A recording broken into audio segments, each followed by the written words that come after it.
I think I've solved Snake Eyes. Hello guys and welcome back to another cold episode. On today's episode, we are taking a look at Snake Eyes. That's right, it's back. Poplar is back to 3. We got Oak back. We're back in action. And here's the thing. We're using another card that I think is extremely slept on. That's right, it's Galaxy Tomahawk. I have been thinking and brewing and constructing decks all centered around this card, and I think Snake Eyes is the one that I have landed on that makes the most amount of sense. First and foremost, let's talk about what Snake Eyes does. It does a lot with a little, right?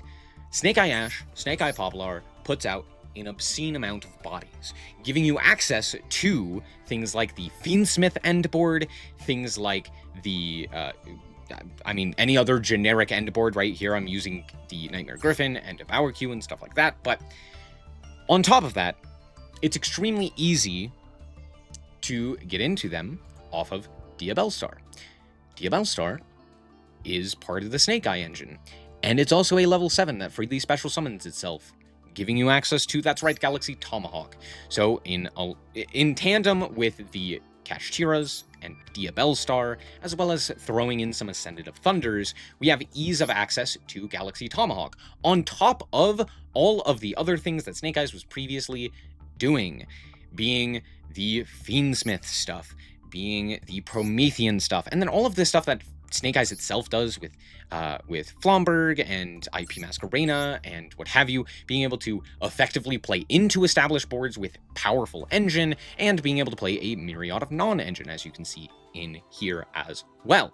So let's quickly go through the card by card and the explanations. First and foremost, we're going to start off with the Snake Eyes cards. We're playing 1 Ash, 1 Oak, and 2 Poplar. Why are we not playing 3 Poplar if we have less access to it? The reason for this is because in this variant of the deck, we actually don't need the additional access to Poplar. We'd much rather have additional access to other cards, right? And we don't always want to utilize our normal summon on something like Poplar, right?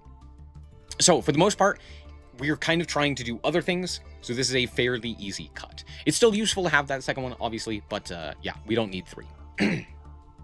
We're also playing, of course, the Diabellstar, as previously mentioned. We're playing 3 of that, as well as the 1 OSS and 1 Wanted for it to set. And then we're also playing 1 Divine Temple. This is very important for the Snake Eye combo. So, of course, we're also playing that for the Poplar to search. Most of the time, we are actually going to be searching this one, because, yeah, scaling Snake Eyes Diabellstar just gets you so many more bodies. We're also playing 1 Flomberg as well, and that is it for the Snake Eyes package, including the extra deck. Unless you count, like, Promethean Princess, which is technically not a Snake Eye card. But yeah, we are not playing the Snake Eye extra deck monster of Doomed Dragon, and the reason for this is because it's actually not all that useful in this build. We don't really have anything we'd want to make with it. Theoretically, you know, it's nice to help break boards, but realistically, I don't think it's all that useful. So I just cut it, didn't need it.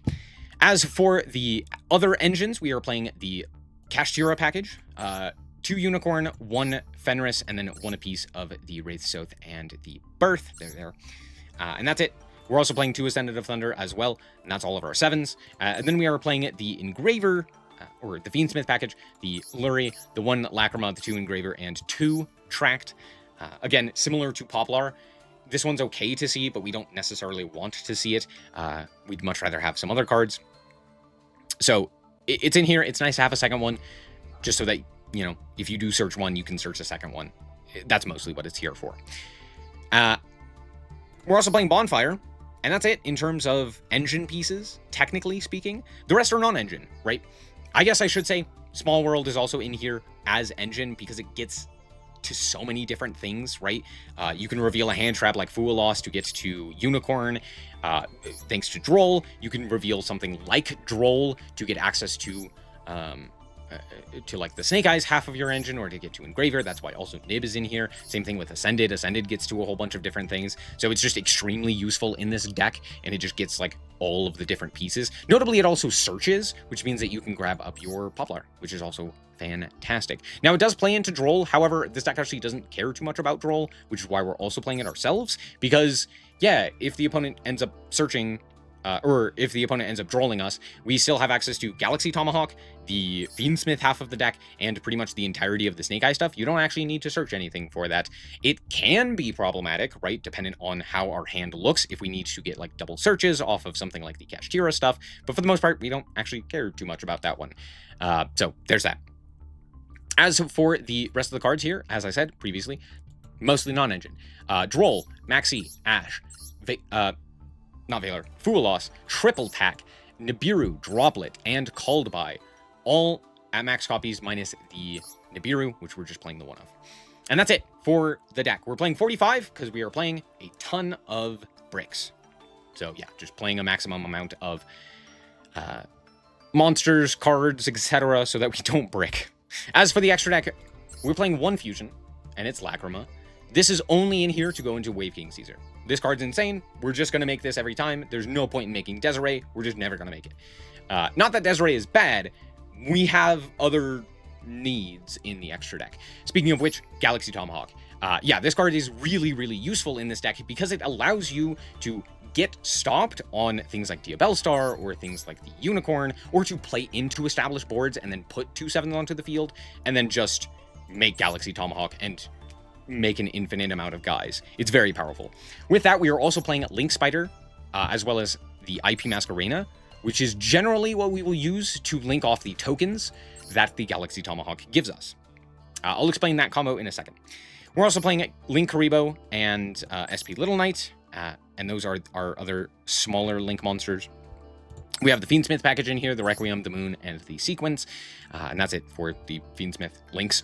We're also playing Promethean Princess and Amblo Whale. Originally, I was playing the Zelantis OTK package with Rage Phoenix. However, I figured it wasn't all that useful if we did end up going for the Galaxy Tomahawk combo to end on Promethean Pyro Phoenix. It was useful in that we could, like, OTK, but because of the Galaxy Tomahawk preventing damage, we're not realistically going to be able to do that anyway, so I figured Amblo is a little bit better, and it cuts down the amount of extra deck space we need to just one piece instead of two, which means that we could instead fit in the Nightmare Griffin and the Abawakyu. So we're doing that instead. These could also potentially be other Link monsters. You could play like WP, you could play a second SP, you just stick the SP onto the field. You could play Axis Code Talker. There's a bunch of other options. This is just what I happened to go for. And then we have Saryuya. This is actually what we want to be making a lot of the time. And there's a lot of different ways for us to get to it, especially with all of the tokens and stuff like that we generate off of Galaxy Tomahawk. One of the things that we can do is we can go Galaxy Tomahawk, IP Masquerena, Link Spider, and then with the token, the Link Spider, the IP Masquerena, and the Galaxy Tomahawk, that's 4 different materials to utilize for Saryuya. So that's kind of the idea behind that. Alright, let's hop into the replays and show you how this deck performs. Alrighty, here we are going second, and yeah, this is just a standard hand for Snake Eye Fiendsmith, so not too upset. I see the K9 and I immediately go, oh, I'm never using this Ash Pulse. It's just not going to happen, okay? So my opponent is going to reveal my hand. They also took like 10 years to look at my hand. I'm pretty sure they wrote down everything, and still, it won't matter. Anyway, cool. They grab the Lantern here. I'm like, look, if they have the Vanquish Soul stuff, I'm out of here. I can't beat that. If it's just K9, I can very easily beat this. And this is one of the advantages to playing this version as opposed to the Millennium version of the deck that we previously were playing. It's that, yeah, you don't play into Azana, right? With the Millennium stuff, you have to activate in hand, and then Azana triggers, and all of the K9s trigger, and you get negated by the K9s, and you get popped by the MST and all of that jazz, and I'm like, nah, what if we didn't do that? You know? Now, to be fair, I top deck Small World, which is fantastic. Small World is such a good card in this deck. And realistically, I think I should be playing 3. This card's really, really good. So, we're going to activate the Small World here. We're going to reveal the Droll to grab up Kashtira Unicorn. Unicorn is just a good card. So, immediately out comes the Unicorn. They allow me to activate the effect, which is crazy because they know about the Droplet. Now, I activate the Unicorn, they activate the Masquerade, I activate Droplet, pitching the Engraver, and I actually do think this is a mistake. I think I should have just pitched Ash, and then gone from there, because then I just negate the Masquerade, and then we're kind of off to the races. But the reasoning behind this is that if I activate the Engraver anyway, they're just going to negate it with Ripper, and then go from there with the Quick Play spell. So it kind of sucks. Now, to be fair, I'm pretty sure they should activate the quick play here to pop the unicorn, because if they don't, I just steal the target in the extra deck. So that's kind of the idea of sending both off of Droplet. They thought for a really long time and do elect to go for the werewolf to pop the unicorn. I do think that is technically correct, but now we do get to negate the werewolf, which will matter significantly. And again, this is where Galaxy Tomahawk becomes very useful. Out comes 2 7s. We set the OSS. Out comes Galaxy Tomahawk. Activates the effect. Here's a whole bunch of bodies now. So we're going to summon a whole bunch of guys. Link off into IP Masquerade. We know they have a Zana in hand, and I don't need to play into it. So, out comes Moon. You might be thinking, why are we going for the Fiendsmith line if we don't want to play into the Zana? And the reason for this is because we can actually make DD Wave King Caesar, or High Wave King Caesar, prior to them having access to a Zana. So we just make the High Wave King Caesar, whatever his name is. Wave High King Caesar. Jeez, I always forget it. But yeah, then we just send the Link 2 to the graveyard. They negate. Tragic they had Ash Blossom. But that's okay, because what we can do is we can just walk into the werewolf and then pass the turn, and because this guy was specifically summoned off of the effect of the Nash Knight, it just dies. So yeah, they don't really have anything. And I don't have any cards in hand, so it's not like they can normal summon a K9. And seeing as how they likely didn't have access to a Vanquish Soul name, unless they top-decked a Vanquish Soul name, they don't have a Vanquish Soul as well. So yeah, there's that. During the end phase, we also get to go for the Requiem to put it back onto the field. And now we have Droplet. And at this point, the game is pretty much over. Yeah, they activate another Ash Blossom, but that doesn't really matter because now I do the Snake Eyes line. Hip hip hooray! We're off to the races. So we put back that, grab the Snake Eye Ash, normal summon it, activate the effects, grab the Poplar. We can activate the Poplar, and guess what? The opponent has a Zana in hand, but it doesn't matter because we just negate it with the High Wave King. Wave High King. Yeah, there you go. That's how we're supposed to do it. Alrighty, here we are once again going second, and what a hand! Okay, rough. Now, out comes the Radiant Typhoon. I just Ash. I'm like, look, either this helps and I win the game, or I immediately lose and it didn't matter, right? Turns out, they had nothing, which is crazy. Just kidding, they had the mandate. So, they have like 1 negate here. Interesting. I did draw Diabel, which is fantastic, but we have like all Fiendsmith monsters, which is kind of funny. We're going to go for the Lurie here. We're going to link off into the Requiem as well. Then we are going to activate the effect of the Tract here in order to special summon out Lacrima. Lacrima effect is going to activate, and we're going to special summon back that Engraver. They don't elect to negate because they have the Super Polymerization Pitching Droplet, which is fine. Out comes Garura, but that's not that big of a deal because we go Lacrima, shuffle back a guy, which is great because now we can use the Requiem to bring back that guy. And we can also go Engraver to put back the Lacrima, which we can then fusion summon off of the effect of our Link 2, which is pretty cool. I'm going to attach the Engraver here, or attach to the Engraver so that we can go for the Diabel Star to grab up the OSS. My opponent goes for the MST because it's the most delicious MST in the world. Ooh, why would I not MST that? Oh, it's so very useful. Imagine if this had a graveyard effect that did the exact same thing. Oopsie. It's fine. We're going to go for the sequence here. We're going to shuffle back 2 for the Lacrima, and out comes the boy, Wave High King Caesar. Yeah, this card's really, really good. Out comes Snake Eye, Sinful Spoils, grab up the grab up the Snake Eye Ash, normal summon the Snake Eye Ash, and my opponent sees the writing on the wall and just concedes from there. Yeah. Pretty good. Pretty good. Alrighty, and once again, we're going second. And once again, we don't have a hand trap. I mean, is Ash Blossom really a hand trap? We do have Fenris, which is great. And we also have Ascendant of Splendor, which is something. But then we have 3 normal summons, which is also not very good. However, my opponent is playing the Radiant Typhoon stuff, so maybe.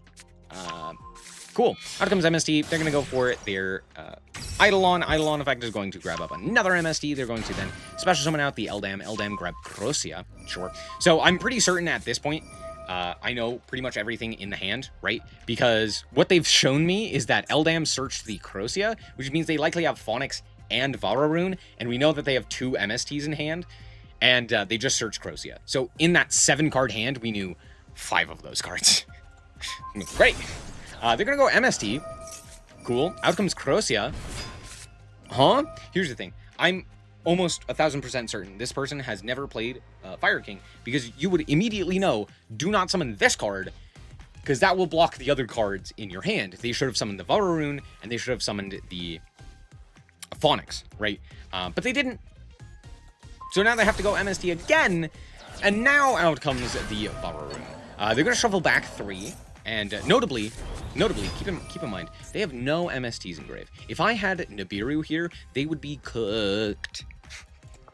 But it's fine, because they grabbed Chant, which grabs them the MST, which grabs them the Phonics, and now they have MST. And 1 card in hand. Rough. Now, to be fair, they can summon an additional guy here, so look, most likely, we're not gonna have to contend with much. Okay, I draw Maxi, which is funny. Right on time. Oh, huh, interesting. That kind of sucked. They have 28 cards in their deck. I see. Okay, so first and foremost, my opponent activated Maxi after I summoned the Fenris, which means that I immediately get to contest the Vararoon, which is the only card that actually is a problem for me.